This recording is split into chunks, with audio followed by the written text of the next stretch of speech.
Lambinetti, and this is a dead plant. Yes, this is a datura, or angel's trumpet, a tropical plant that did not survive the winter. I didn't expect it to survive the winter, but it had beautiful purple flowers on it. It was called Southern Bell Angel's Trumpet. How do I know it's dead and it's not going to maybe sprout later on and come back? Well, not only is it tropical, but if you just scrape the bark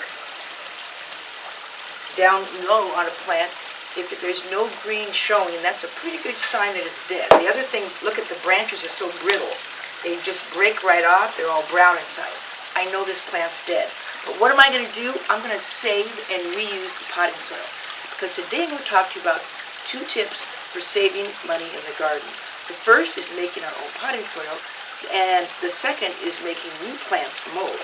So this is dead. Ooh, comes out very easily. But it is the potting soil that I want to reuse. So what I'm going to do in this wheelbarrow is where I'm going to use kind of like my mixing bowl to mix ingredients. So let's go ahead. Now all this potting soil is not perfect because some of it is packed full of roots. Oh, not too bad. I'm going to chop up the roots.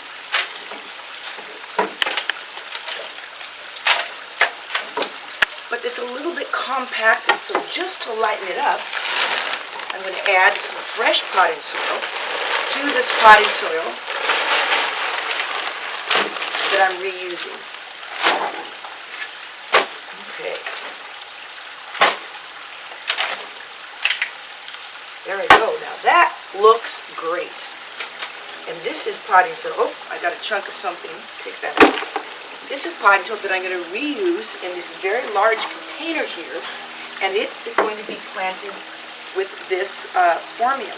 Now this colorful phormium is a great plant, but here's the second tip.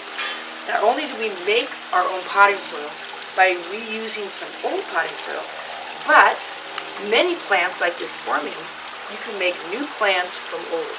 So you look right into the side of this plant. You can see there's a natural breaking place. So I'm going to take this phormium out of its pot. And then right here, it's kind of like making a part in your hair. I'm going to use this root saw. You can use any serrated knife. I'm going to saw, well, this comes off quite easily, these roots. Look how easily that comes away. So what I've done, I've simply divided. I can divide this into 2 more. I've divided that clump, so now I have 2 young phormium plants. And those go very nicely.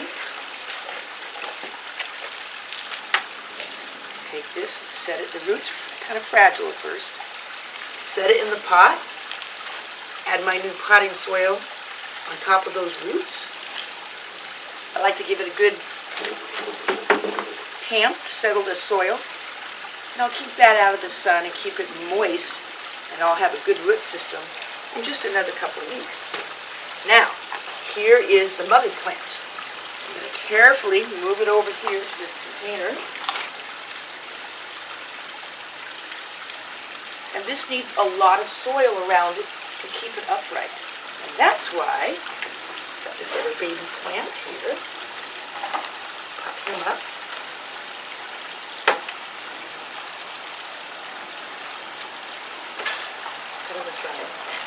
I mixed up my potting soil in the wheelbarrow. So now I can simply wheelbarrow my new soil over to my planter.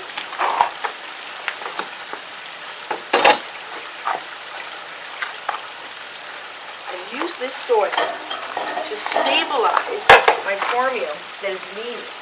So what I like to do here, I'm going to press it down and then use the soil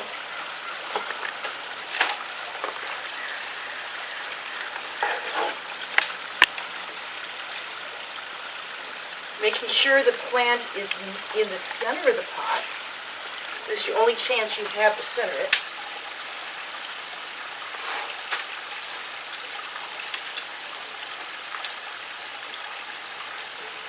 Firming it, but not stomping on it.